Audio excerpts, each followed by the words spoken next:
Сейчас завезли вот эту баранину, реализатор мяса Домбаев отдан.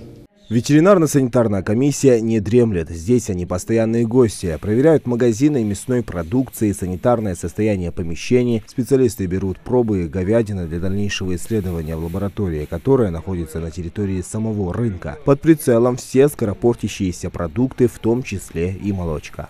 Это молочный отсек, вот здесь реализатор молока, молочных продуктов Хава Юлоева. Первым делом мы справки проверяем справку на наличие этих инфекционных болезней, также бруцеллез, мастит и на доброкачественность продукции. Отбираем пробы, делаем пробы на кислотность, на плотность, на бруцеллез проявляем. С каждой точки ветеринарная комиссия забирает пробы. Особое внимание обращают и на прилавке, где реализуют кур. Этими проверками местных предпринимателей не удивишь, они проводятся ежедневно. Каждый день в лаборатории. Строго масло проверяют. С готовыми пробами специалисты направляются в лабораторию. Первым делом проверяется мясо на наличие сибирской язвы, либо других пищевых токсичных инфекций. Ветеринарный врач Лиза Халухаева может проводить эти исследования даже с закрытыми глазами. Рука набита. Я делаю мазок отпечаток из мяса, которого мы только что отобрали. Пломбирую его над огнем.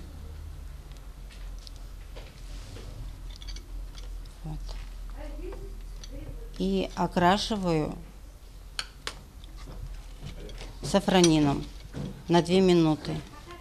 Весь процесс экспресс-исследования занимает не более 10 минут. Если никаких инфекций не выявлено, предпринимателям выдаются соответствующие справки. Ни в молоке, ни в курином и говяжьем мясе сегодня ничего опасного не обнаружено. В данном случае мясо было исследовано, значит, возбудитель сибирской язвы не обнаружен, пищевых токсикоинфекций тоже нет.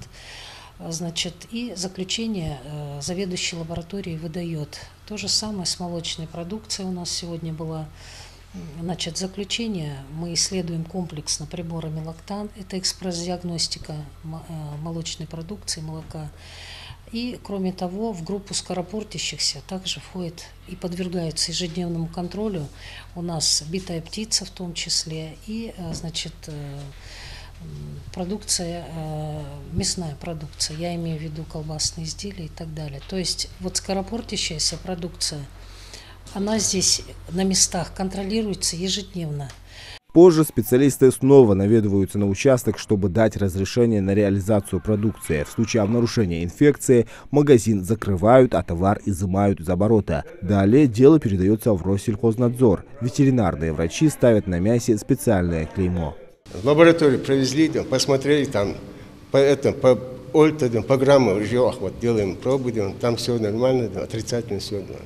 А после этого мы выдаем справки на разрешение на реализацию продукции. Работа рутинная, но очень важная. Специалисты Республиканской ветеринарной лаборатории каждый день предотвращают случаи заражения жителей Ингушетии опасными инфекциями. Только в этом месяце в лаборатории ветеринарно-санитарной экспертизы рынка «Привоз» провели более 1000 исследований мяса, растительности и молочной продукции. По итогам с реализации производства было снято молоко, в котором обнаружено 2 случая бруцеллеза, утилизирована печень, пораженная эхинококнозом, и мясо говядины со специфическим запахом.